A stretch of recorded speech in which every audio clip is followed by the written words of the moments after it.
sungguhlah mempesona diriku.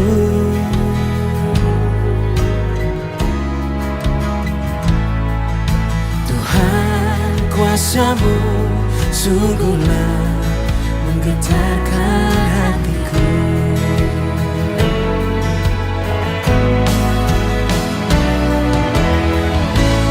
Kasih-Mu ya Tuhan, yang Kau limpahkan bagiku, lebih dari yang ku perlu. Kau sediakan bagiku. Ku sembah Kau Tuhan sepanjang umur hidupku, sepanjang umur hidupku.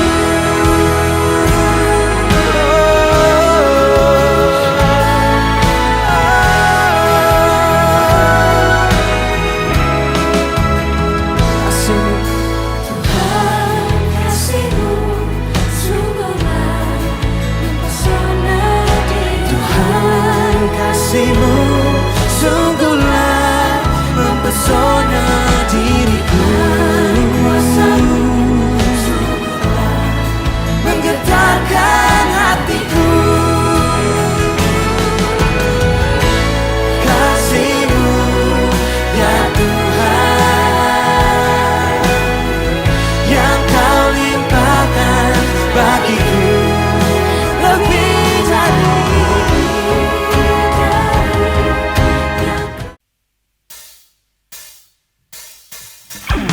Shalom setiap saudara yang di rumah-rumah, dimanapun kita berada. Biar setiap kita memuji nama Tuhan Yesus, nama yang berkuasa. Haleluya. Tepuk tangan sama-sama saudara.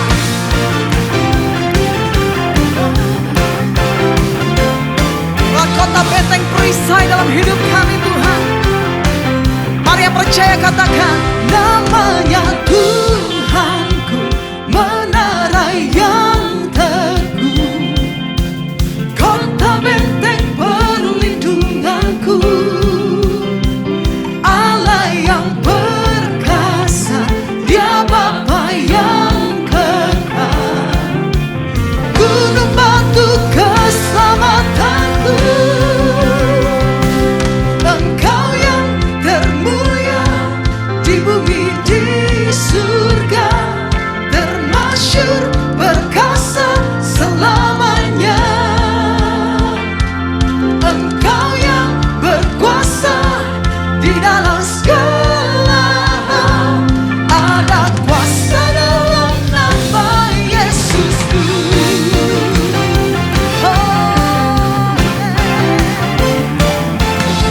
Kami puji nama-Mu Tuhan, nama yang berkuasa. Namanya Tuhanku, menara yang teguh, kota benteng perlindunganku, Allah yang perkasa, Dia Bapa yang kekal, gunung batu keselamatanku, Engkau yang termulia di bumi di surga, termasyhur perkasa selamanya. Engkau yang berkuasa di dalam segala hal, ada kuasa dalam nama Yesusku. Kita percaya nama Yesus, nama yang berkuasa dulu, sekarang, sampai selamanya. Amin. Nama yang sanggup memulihkan, nama yang sanggup menyembuhkan setiap kita. Yang percaya katakan sama-sama, nama di atas segala nama, nama yang telah membebaskanku. Segala kuasa tunduk pada nama itu, Yesus Tuhan segala Tuhan. katakan nama di atas segala nama, nama yang telah membebaskanku. Segala kuasa tunduk pada nama itu, Yesus Raja segala raja. Engkau yang termulia di bumi di surga, termasyhur berkuasa selamanya. Engkau yang berkuasa di dalam segala, ada kuasa. Amin. Sekali lagi lambaikan tangan menyatakan Engkau yang termulia di bumi di surga, termasyhur berkuasa selamanya. Engkau yang berkuasa di dalam segala, ada kuasa dalam nama Yesus. Katakan ada kuasa dalam nama Yesus, ada kuasa dalam nama Yesusku.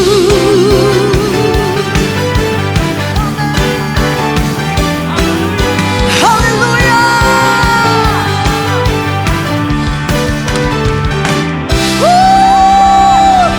Tepuk tangan bagi Tuhan Yesus, tempat perlindungan kita, sumber kekuatan. Haleluya. Kau kekuatanku, penopang hidupku, panci keselamatan. Kau buktikan kasih setiamu, benteng hidupku. Tak akan ku takut, sebab ku tahu kau beserta. Panggil namanya Yesus, jaminan hidup. Tepuk tangan sama-sama. Haleluya. Engkau Yesus sumber kekuatan, jaminan hidup kami. Mari sama-sama katakan berjalan bersamamu, tak akan ku gentar. Tanganmu, tanganmu menopangku. Amin. Jalani kehidupan, kau mengangkatku di atas gunung batu.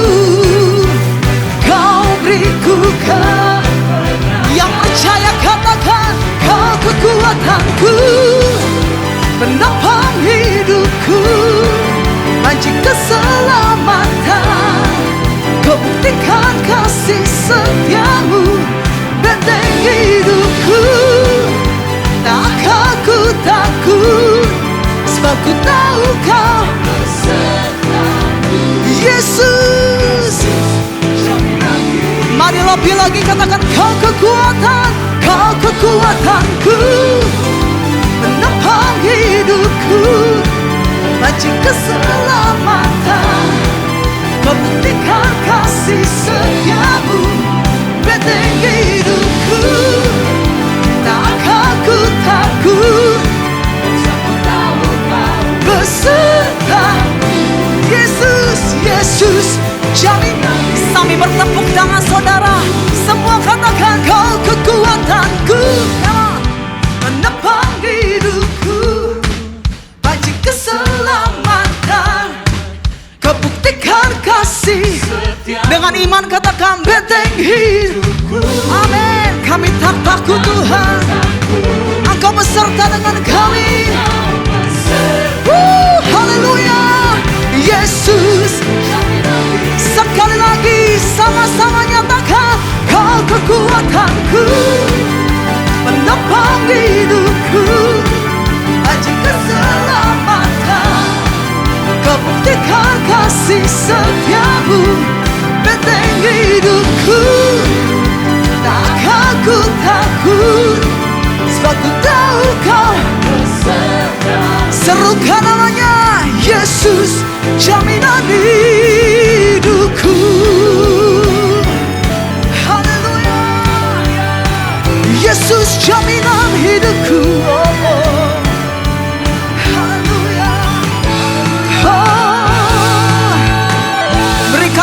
tangan sorak-sorai bagi Allah kita. Yesus sumber kekuatan. Haleluya. Saudara-saudara, bersama-sama kita akan deklarasikan Pentakosta ketiga. Pentakosta ketiga adalah pencurahan Roh Kudus yang dahsyat di zaman now, melebihi yang terjadi di Azusa Street. Pentakosta ketiga akan mengakibatkan penuaian jiwa yang terbesar dan yang terakhir sebelum Tuhan Yesus datang kembali. Amin. Pentakosta ketiga akan membangkitkan generasi Yeremia, yaitu anak-anak muda yang dipenuhi Roh Kudus, cinta mati-matian kepada Tuhan Yesus, tidak kompromi terhadap dosa, dan akan bergerak untuk memenangkan jiwa. Pentakosta ketiga lahir di Indonesia dan bergerak ke bangsa-bangsa. Gerakan ini dari timur ke barat dan akan kembali ke Yerusalem. Pentakosta ketiga akan memberikan kuasa untuk menyelesaikan amanat agung, dan setelah itu Tuhan Yesus datang kembali. Amin. Haleluya. Berikan tepuk tangan bagi Allah kita. Haleluya. Mari saya mengajak semua kita mengangkat kedua tangan kita, berdoa dalam roh bersama-sama, saudara.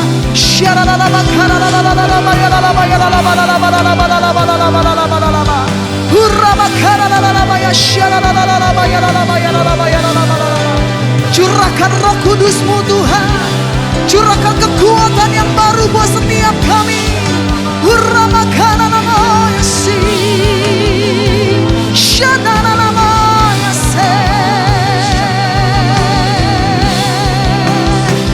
Urapan-Mu mengalir Tuhan saat kami menyembah-Mu. Haleluya.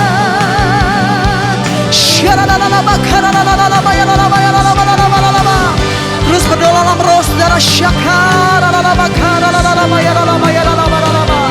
Oh, kami tahu Tuhan Engkau hadir dimanapun kami berada, di setiap rumah demi rumah Tuhan. Dimanapun kami berada, kami percaya Engkau hadir.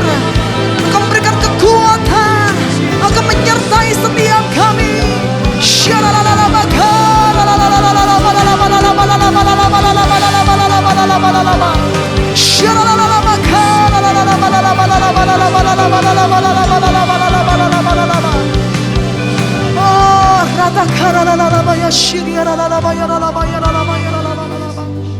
Oh, haleluya. Di tengah keadaan dunia yang tidak menentu di hari-hari ini Tuhan, Engkaulah Tuhan Yesus tempat persembunyian setiap kami, tempat perlindungan kami, sumber pertolongan, sumber kekuatan. Hanya Engkau Tuhan Yesus. Haleluya. Kami buka hati kami di hadapan Engkau.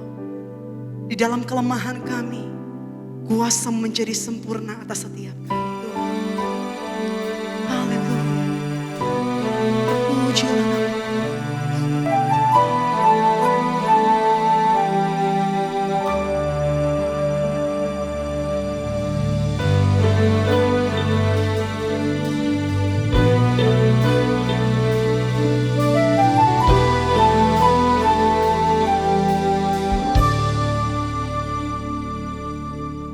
Kuasa-Mu nyata di dalam kelemahanku, kekuatan-Mu menopang seluruh hidupku.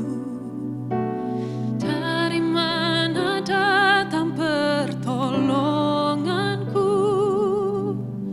Hanya Yesus pertolonganku. Engkaulah sumber kekuatan hatiku, tempat persembunyianku. Engkau penolong di saat susahku, tempat perlindunganku. Kau benaran dan perisai di hidupku. Sumber kekuatan kami. Mari sama-sama umat Tuhan, angkat pujian ini.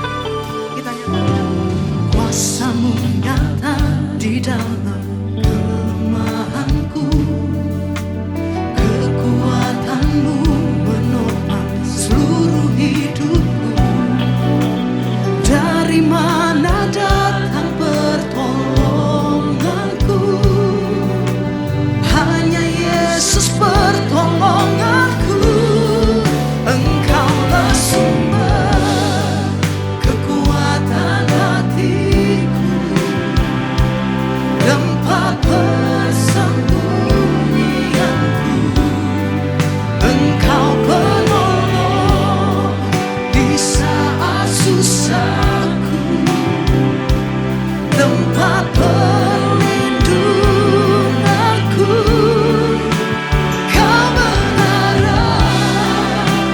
dan perisai di hidupku.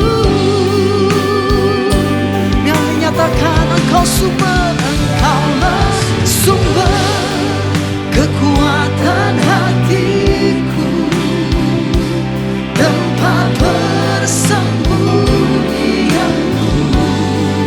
Engkau penolong di saat susahku, tempat perlindunganku, kebenaran dan perisai di hidupku.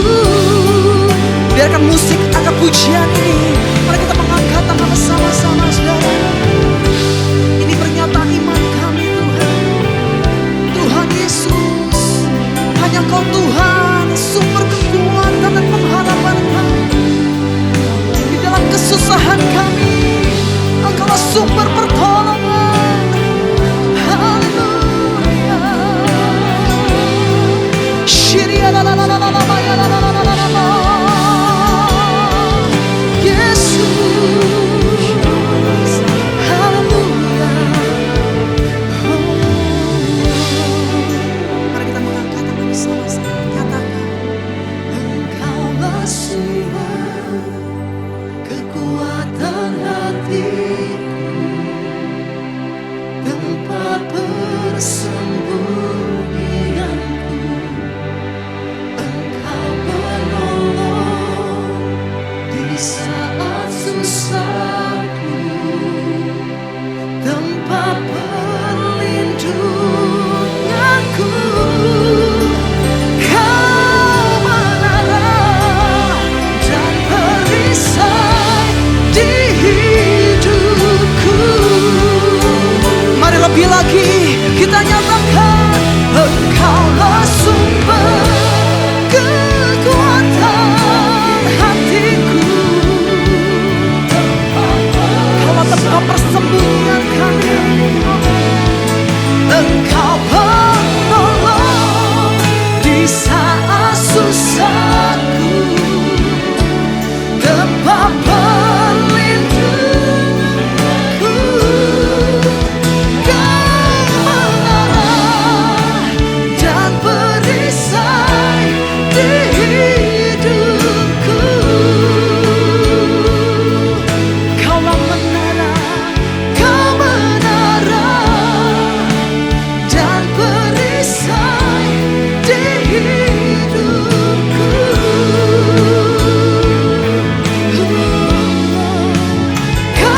Kebenaran dan perisai di hidupku.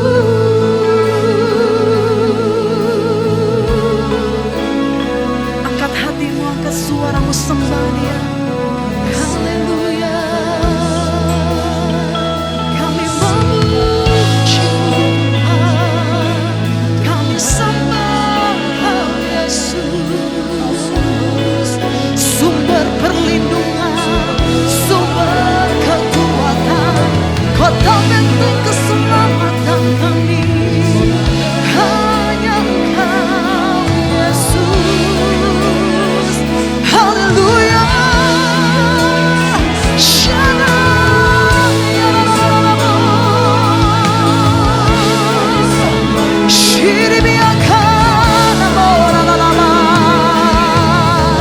Mari setiap saudara yang di rumah-rumah, dimanapun kita berada, angkat tangan kita, sembah Dia.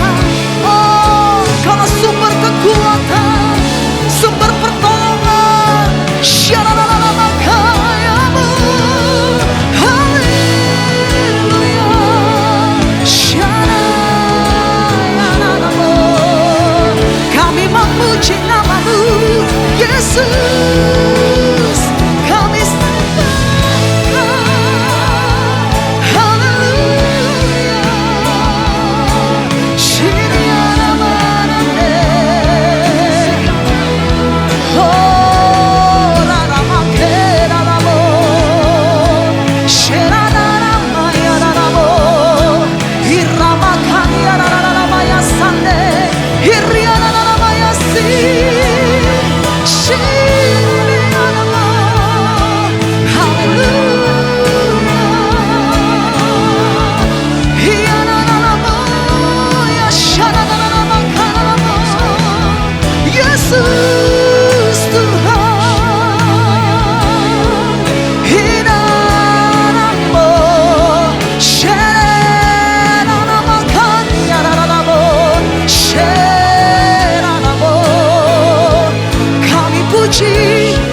sembah Engkau, Yesus Tuhan. Haleluya.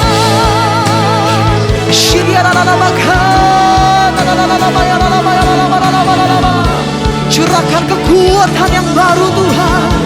Oh, urap-Mu mengalir Tuhan.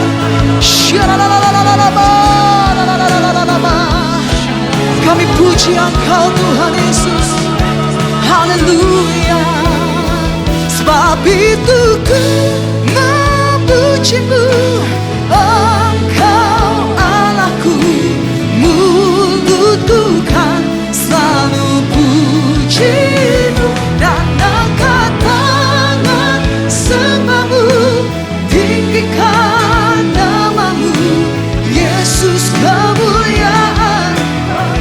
Sebab itu ku memuji-Mu, Engkau Allahku.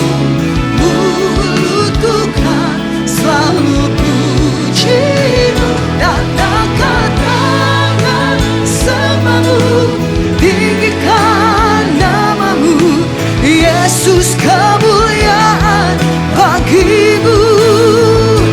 Mari katakan segala puji, segala puji, segala hormat, segenap hatiku menyembah-Mu. Terimalah segenap hidupku sebagai persembahan. Segala puji, segala puji, segala hormat, segenap hatiku menyembah-Mu. Terimalah segenap hidupku sebagai persembahan. Segala puji, segala puji, segala hormat, segenap hatiku menyembah-Mu. Terimalah segenap hidupku Tuhan. Segala puji, segala puji, segala hormat, segenap hatiku menyembah-Mu. Terimalah segenap hidupku sebagai persembahan, ya, sebagai persembahan, persembahan, sebagai persembahan, persembahan yang hidup bagi-Mu. Berikan tepuk tangan sorak-sorai yang meriah bagi Allah kita. Haleluya.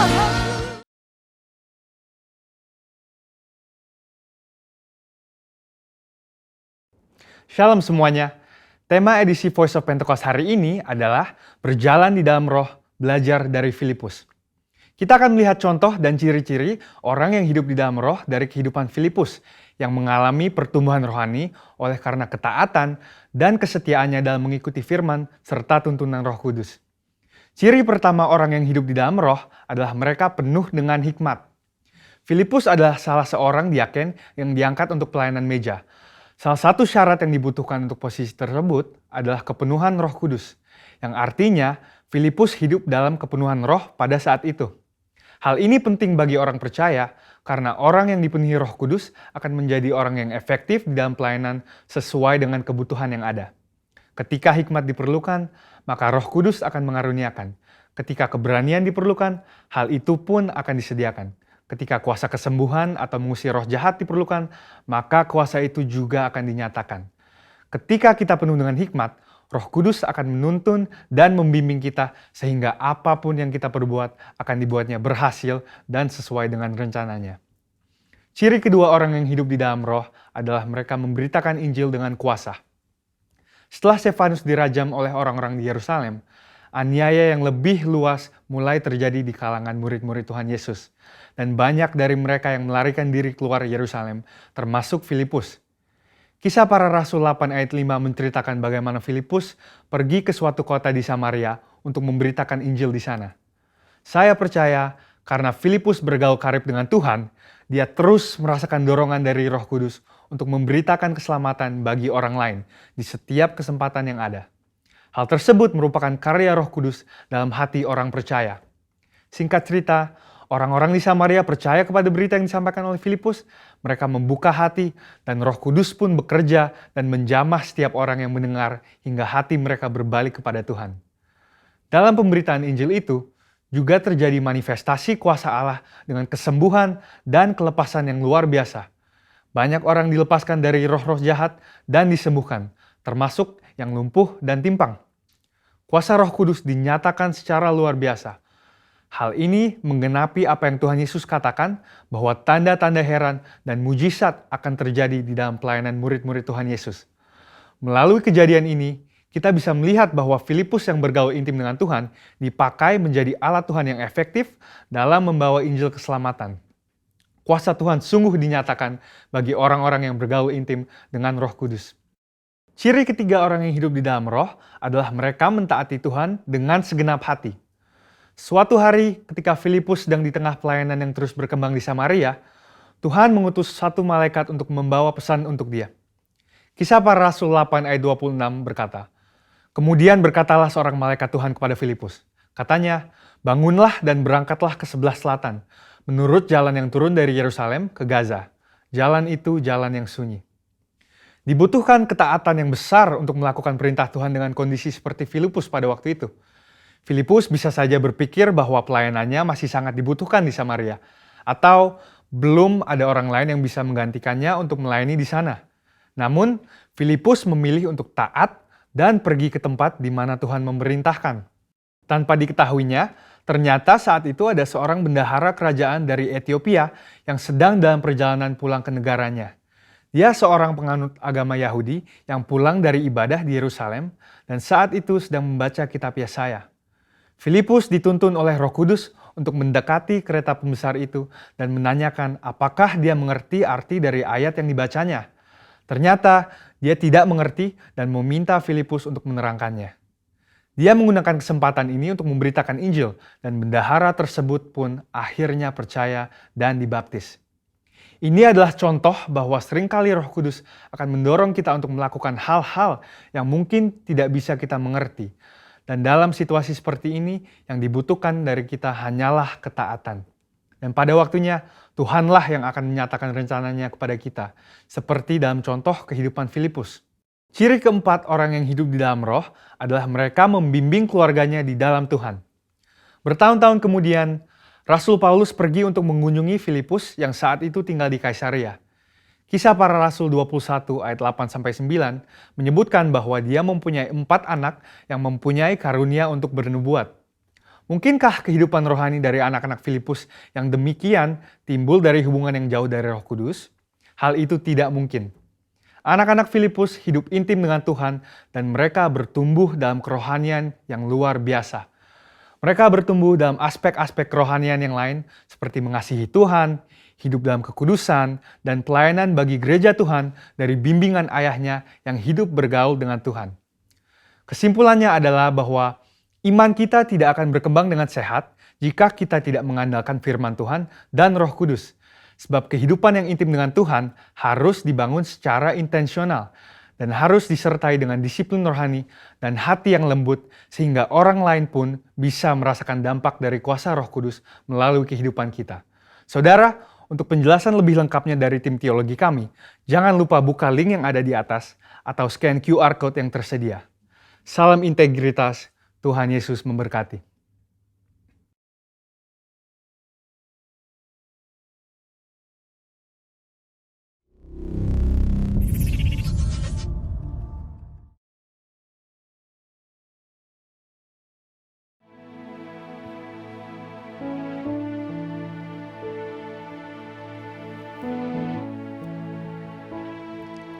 Shalom jemaat Tuhan, sukacita boleh kembali bersama-sama dalam ibadah online hari ini. Sebelum kita diberkati oleh firman Tuhan, mari kita berdoa. Ora bata karya lamaya santa karandalam. Kami memuliakan namamu Tuhan Yesus Kristus. Kami buka hati kami untuk menyambut seluruh kebenaran-Mu. Urapi kami semua dan seluruh umat Tuhan dimanapun mereka berada saat ini. Di dalam rumah, di perjalanan, dimanapun mereka sedang ibadah. Kuasa darah Yesus akan memulihkan mereka. Yang sakit disembuhkan, yang lemah dikuatkan, yang terikat dibebaskan. Terlebih kebenaran firman akan membawa kami semua semakin serupa dengan gambaran Kristus Yesus. Urapi hamba-Mu dalam nama Tuhan Yesus. Haleluya. Amin. Saat ini saya akan beri judul pesan firman-Nya, The Hidden Hero, yaitu pahlawan-pahlawan yang tersembunyi.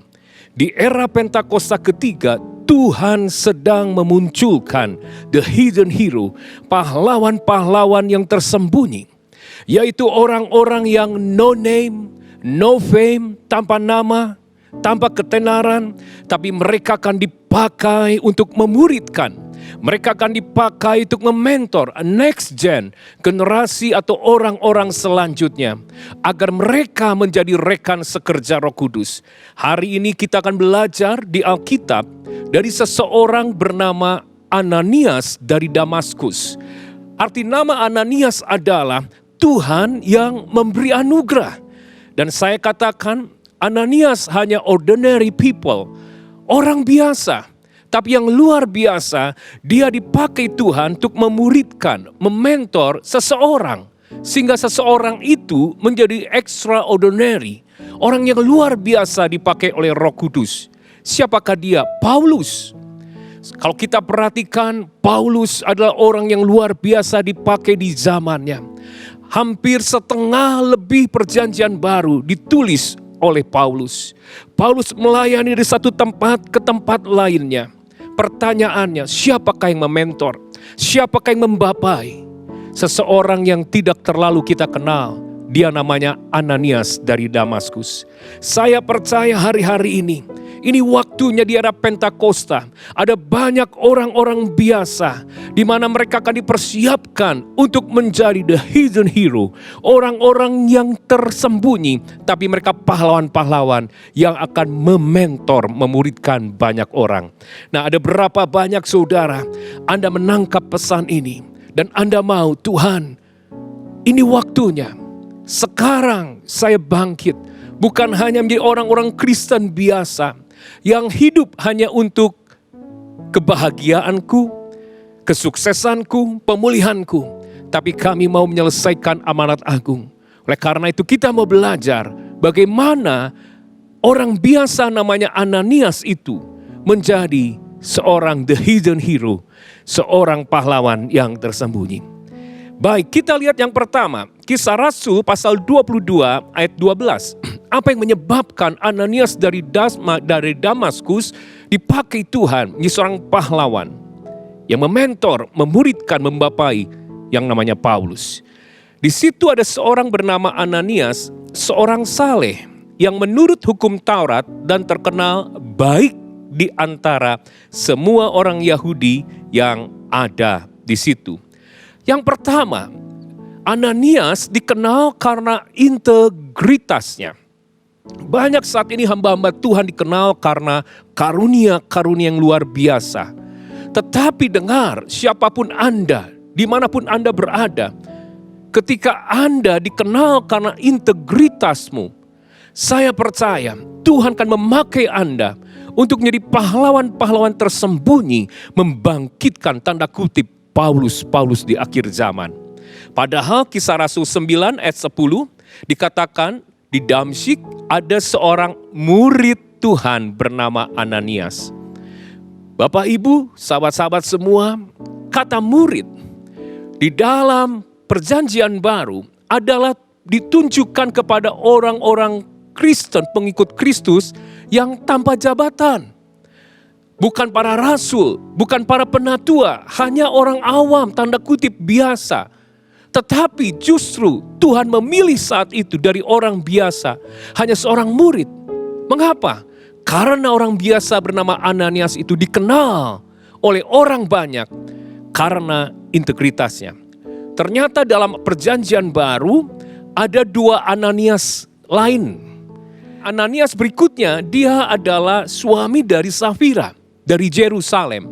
Dia dikenal karena kekayaannya. Dia bisa menjual sebidang tanah untuk dibagikan. Dan juga ada satu lagi Ananias, yaitu imam besar. Dikenal karena jabatannya. Tapi sayang, 2 orang Ananias tadi, yang satu dikenal karena yang kekayaannya, dia adalah seorang pendosa. Karena dia tidak mengasihi Tuhan dengan tulus. Dia melayani Tuhan, tapi ada motivasi yang lain, supaya dipuji dan dilihat. Tidak berintegritas. Dan Ananias imam besar, dia seorang rohaniawan, di mana Paulus sendiri berkata di dalam Kisah Rasul 23, ya, ayat 2-3 dan selanjutnya, bahwa engkau adalah tembok yang dikapur putih, rohaniawan yang munafik, saudara. Luarnya bersih, jabatannya, mungkin kerohaniawannya menutup banyak hal, tapi dalamnya kotor. Dan yang luar biasa, orang biasa ini, Ananias dari Damsyik, dia hanya seorang murid yang dikenal karena integritasnya. Ada hal yang harus diperhatikan hari-hari ini. Tuhan sedang mencari murid-muridnya yang akan dikenal dunia karena integritasnya. Mengapa? 2 kali Yesus berkata di dalam Matius pasal 7 bahwa orang dikenal dari buahnya. Artinya kita anak Tuhan harus dikenal bukan dari KTP-nya, bukan dari simbolis keagamaan, bukan dari pakaiannya. Tapi kita anak Tuhan harus dikenal dari buah roh yang dihasilkannya. Bicara integritas bukan berbicara kebaikan yang kita buat, tapi bicara buah roh yang Roh Kudus buat kerjasama dengan kita, karena Roh Kudus tinggal dalam diri kita.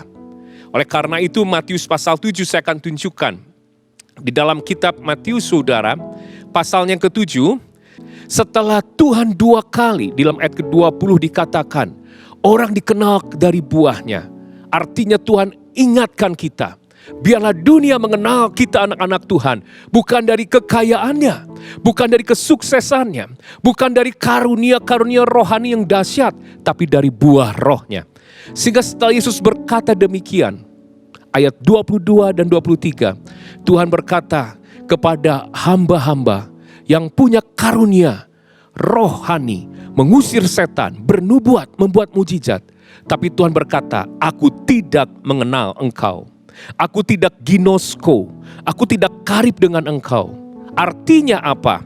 Tuhan mengenal atau karib atau ginosko dengan seseorang yang memiliki buah roh, bukan karunia roh.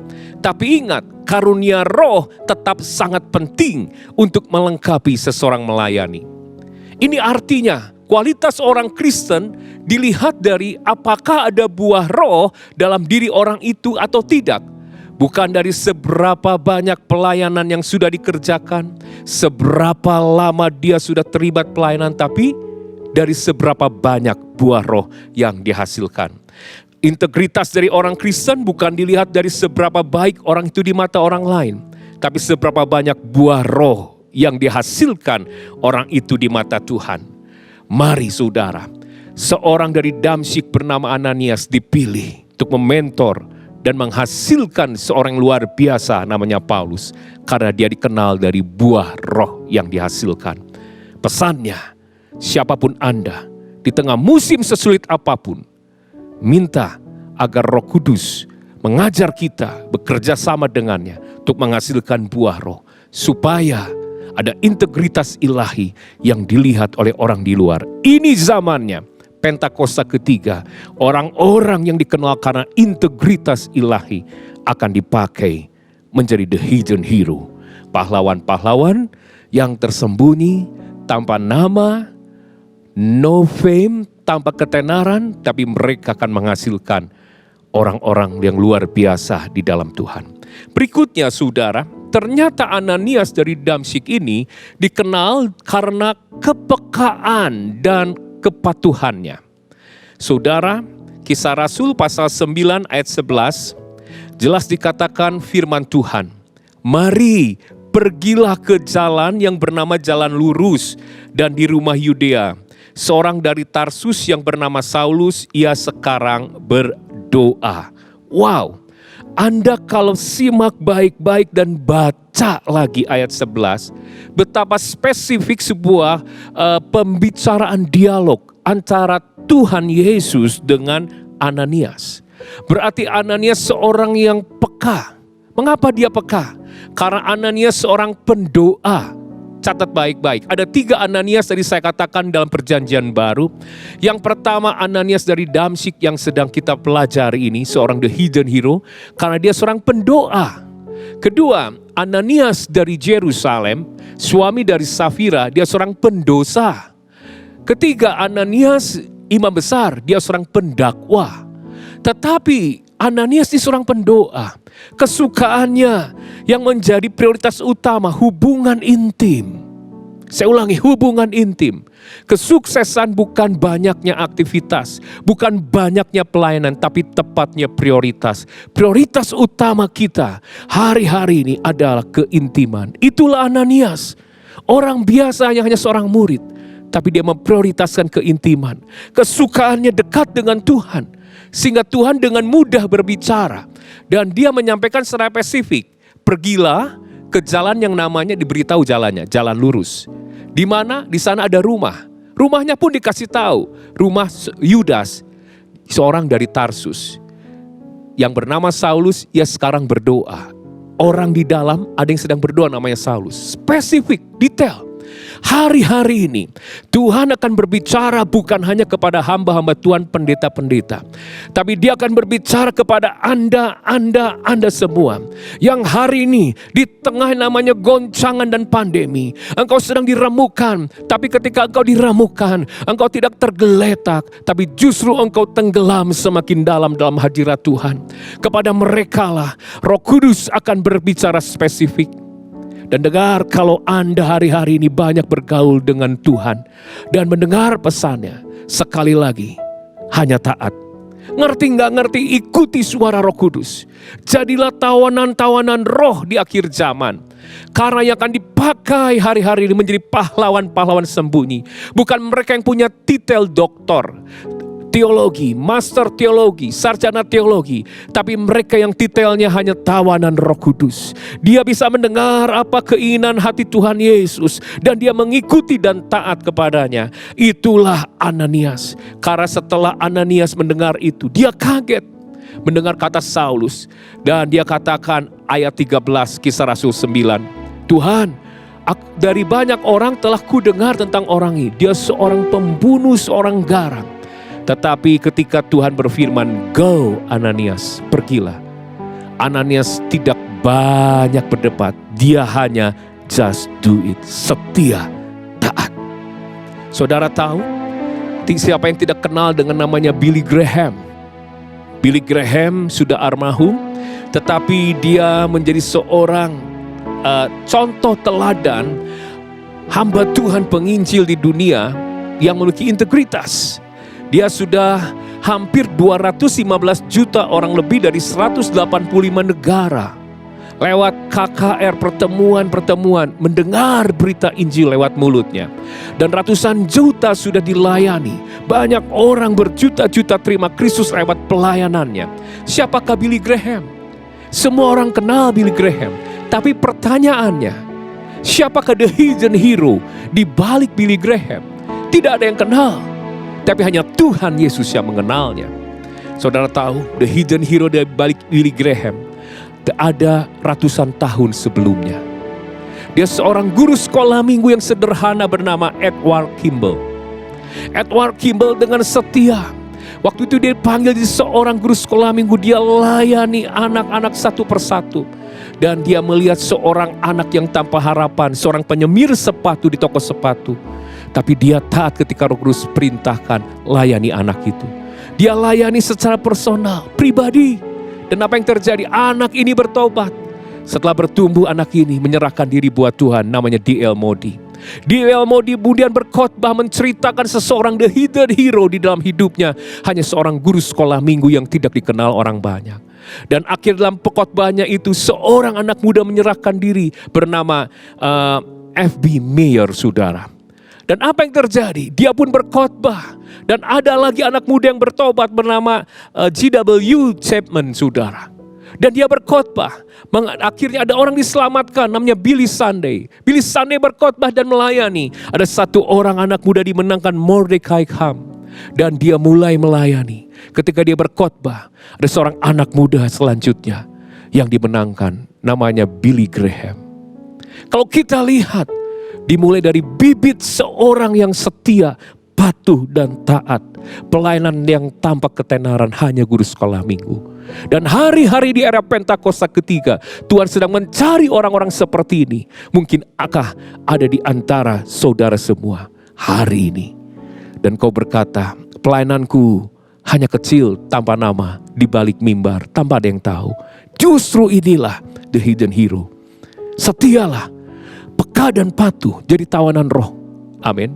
Kemudian yang terakhir, ternyata Ananias pertama dikenal karena integritasnya, kedua dikenal karena kepatuhan dan kepekaannya, kesetiaannya. Tapi yang terakhir, yang ketiga, dia dikenal karena belas kasihannya. Kisah Rasul 9 ayat 17, lalu pergilah Ananias ke situ dan masuk ke rumah itu. Ia menumpangkan tangannya ke atas Saulus, katanya, Saulus, saudaraku. Saudara, dari namanya aja belum berubah jadi Paulus. Yang kita dengar Paulus orang yang luar biasa, hamba Tuhan.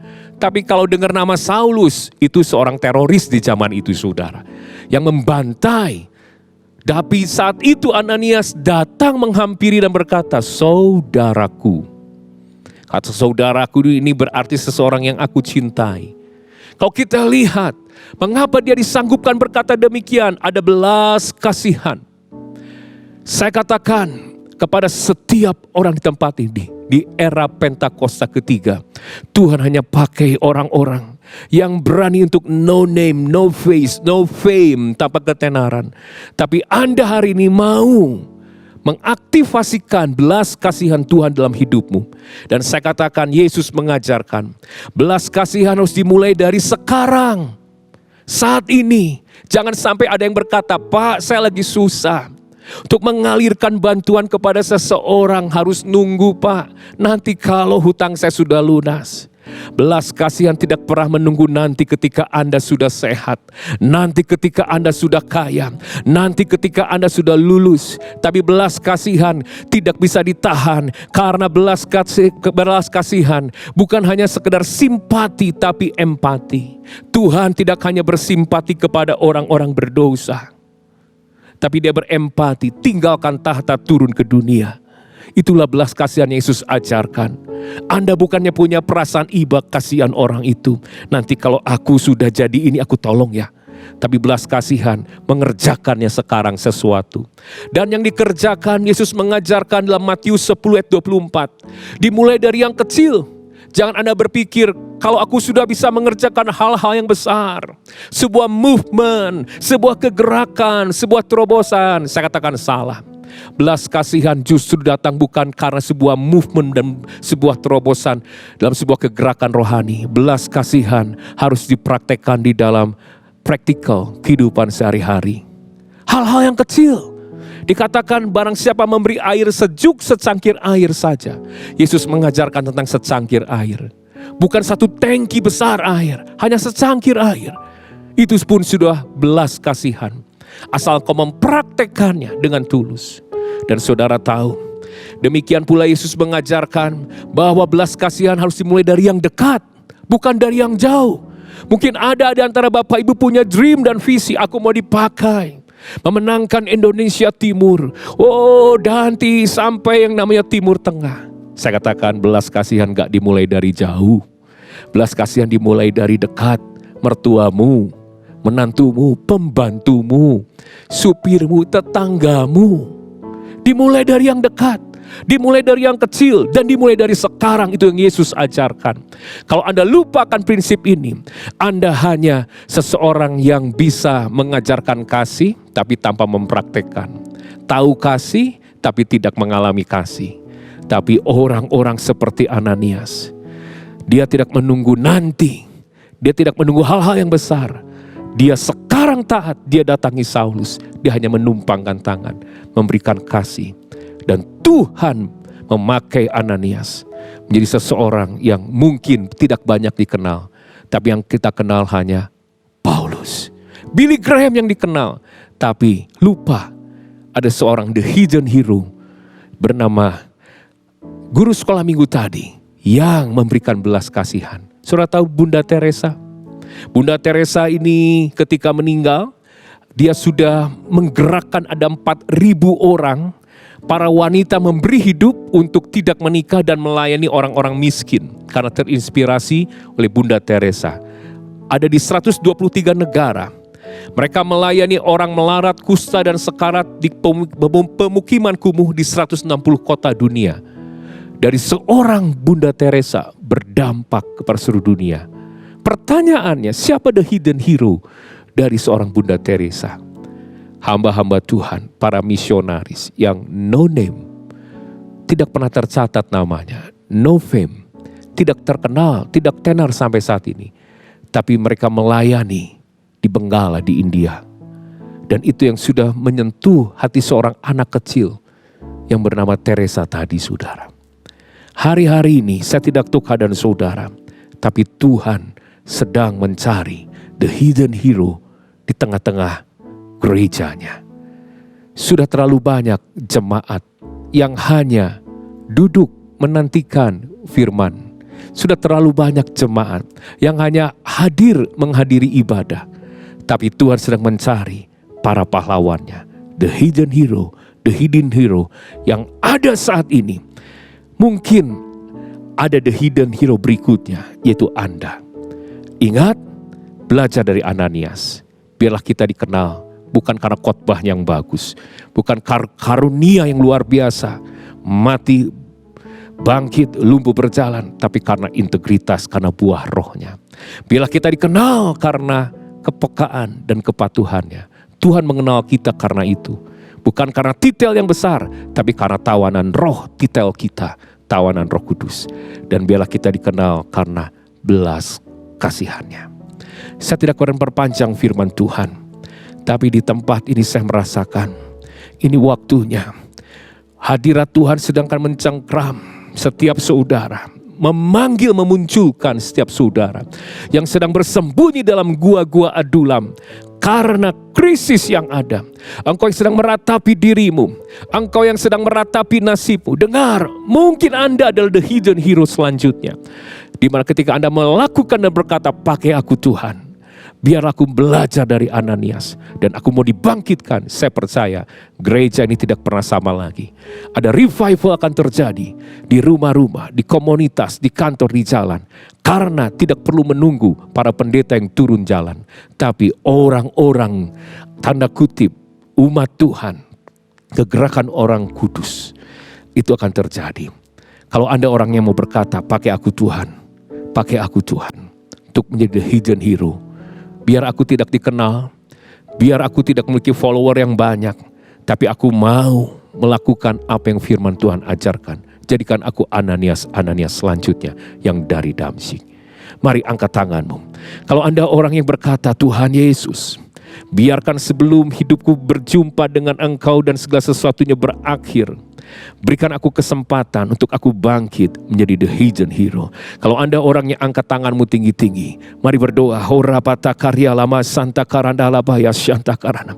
Hambamu di tempat ini Tuhan mengarahkan tangan, dan biarlah Tuhan saat ini atas setiap kamera yang ada Tuhan, dan dimanapun anak-anak Tuhan yang sedang ibadah online mengangkat tangan, dan mereka berseru, pakai aku Tuhan menjadi pahlawan-pahlawan Tuhan selanjutnya. Hari ini jamah Tuhan, urapan Roh Kudus turun dan mengalir. Setiap perbudakan di roh ketakutan, kecemasan, ketakutan, semua itu dihancurkan dalam nama Yesus. Tapi Roh Kudus membangkitkan para pahlawan yang tersembunyi. Di dalam nama Tuhan Yesus mengalir urapan dan berkat Tuhan. Haleluya.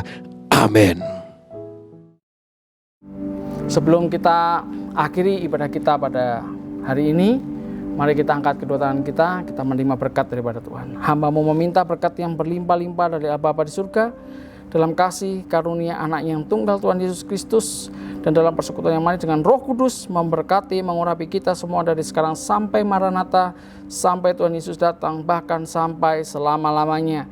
Yang percaya dan yang diberkati Tuhan berlimpah-limpah, kita sama-sama katakan, amin. God bless you, selamat hari Minggu, Tuhan memberkati. Memasuki gerbangnya Tuhan dengan